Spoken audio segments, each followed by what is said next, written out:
Epione pain management and regenerative centre. ఇక మీ నొప్పులు శాశ్వతం కావు. ఈరోజు 18వ లోక్సభకి తెలంగాణ రాష్ట్రంలో నామినేషన్లకి చివరి రోజు. ఖమ్మం పార్లమెంటు అభ్యర్థిగా పెద్దలు ఖర్గే గారు, శ్రీమతి సోనియా గాంధీ గారు, రాహుల్ గాంధీ గారు, అదే రకంగా ప్రియాంక గాంధీ గారు, గౌరవ ముఖ్యమంత్రి రేవంత్ రెడ్డి గారు, ఉప ముఖ్యమంత్రి బట్టి విక్రమార్క గారు, తుమ్మల నాగేశ్వరరావు గారు, ఈ నియోజకవర్గానికి సంబంధించిన అందరు ఎమ్మెల్యేలు సూచనలతో వారి పెద్దల దయతో రామసాయం రఘురామరెడ్డి గారికి టికెట్ ఇచ్చినందుకు ఈ ఖమ్మం పార్లమెంటు ఇన్ఛార్జి బాధ్యతలు నావి. ఇన్ఛార్జిగా నేనున్నాను. అదే రకంగా తుమ్మల గారు మహబాద్లో ఉన్నారు.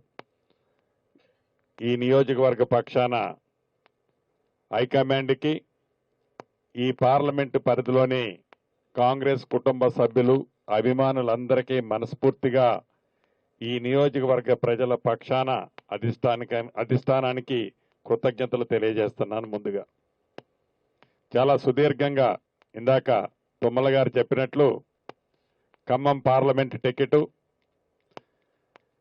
చాలా సుదీర్ఘంగా చర్చించి ఒక్కొక్కరు అభిప్రాయాలు సేకరించిన తర్వాత అధిష్టానం పరిపరి విధాలు ఆలోచించి ఇక్కడ రామసాయం రఘురామరెడ్డి గారిని అభ్యర్థిగా నిర్ణయించారు. యథార్థంగా ప్రతి ఒక్క మంత్రి ఒక్కొక్క నియోజకవర్గానికి ఇన్ఛార్జిగా ఉన్నారు. తుమ్మల గారు ఆల్రెడీ ములుగులో వారి ప్రోగ్రామ్ని ఏర్పాటు చేసుకుంటే రాత్రికే ఇదే టికెట్ని అనౌన్స్ చేశారు కాబట్టి వారు ఆ ప్రోగ్రామ్ను క్యాన్సిల్ చేసుకొని ఇక్కడికి రాగలిగారు. పక్కనే ఉన్న నియోజకవర్గం కాబట్టి. బట్టి గారు కేరళలో ఉన్నారు, ఎన్నికల నిమిత్తం ఆడికెళ్లారు. యథార్థంగా బట్టి గారు కూడా రావాల్సి ఉండే, ముఖ్యమంత్రి గారు కూడా రావాల్సి ఉండే. వారు మిగతా కార్యక్రమాలు ఆల్రెడీ ప్రియాక్యుపైడ్ ఉండటం వలన ముఖ్యమంత్రి గారు కానీ బట్టి గారు కానీ ఈ కార్యక్రమానికి వేరే రాష్ట్రంలో వేరే ప్రాంతంలో వారికి ప్రోగ్రామ్స్ ఉండటం వల్ల రాలేకపోయారు.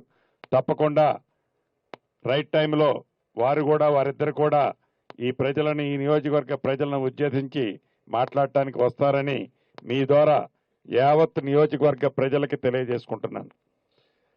ఇందాక కేంద్రంలో అధికారంలో ఉన్న బీజేపీ పార్టీ గురించి, గడిచిన 10 సంవత్సరాలు ఈ రాష్ట్రాన్ని పరిపాలించిన బీఆర్ఎస్ పార్టీని గురించి మా నాయకులు చాలా వివరంగా విపులంగా చెప్పారు.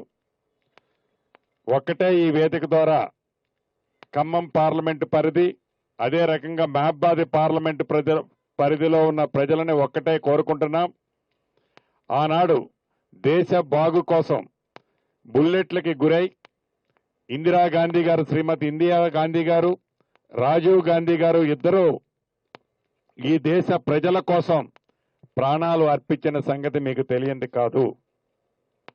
అటువంటి కుటుంబం నుంచి వచ్చిన రాహుల్ గాంధీ గారు 2 పర్యాయాలు కాంగ్రెస్ పార్టీ ఈ దేశాన్ని పరిపాలించే సందర్భంలో కూడా తను ప్రధానమంత్రి కాకుండా ఆనాడు మన్మోహన్ సింగ్ గారిని, మిగతా వారిని ఉంచారు తప్ప నిజంగా ప్రధానమంత్రి కావాలి, అధికారమే కావాలి, అధికార దాహంతోనే ఉండాలి అనే వ్యక్తులైతే ఆనాడే ప్రధానమంత్రి అయి ఉండేవారు.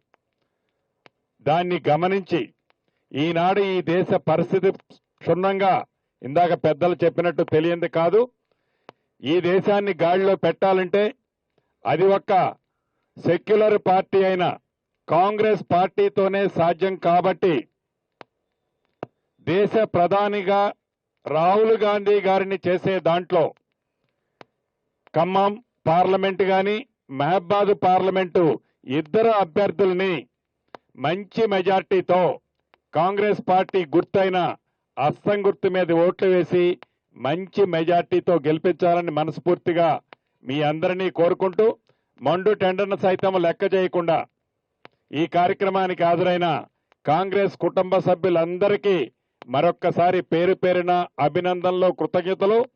టైము ఎక్కువ లేదు, కేవలం 16 రోజులు మాత్రమే, 17 రోజులు మాత్రమే ఉంది. ఈ 16-17 రోజుల్లో ప్రతి కార్యకర్త, ప్రతి నాయకుడు, ప్రతి అభిమాని కాంగ్రెస్ పార్టీ కృషిలో, కాంగ్రెస్ పార్టీని గెలిపించే దాంట్లో మీరందరూ భాగస్వాములు అవ్వాలని మనస్ఫూర్తిగా మీ అందరినీ అభ్యర్థిస్తూ సెలవు తీసుకుంటున్నాను. నమస్తే అండి. ఇది వ్యాపారం గురించి కాదు, ఓటు గురించి. ఎన్నికల్లో ఓటు వేయడం మన హక్కు మాత్రమే కాదు, కర్తవ్యం. ఎంతో మంది మహా నేతలు శ్రమించి ప్రాణత్యాగం చేసి ఈ అవకాశాన్ని మనకిప్పించారు. అందరూ ఓటు వేద్దాం. ఎందుకంటే ఓటు హక్కు ఊరికే రాదు. నా ఓటు ఎవరికో తెలుసా? అది సీక్రెట్ అండి.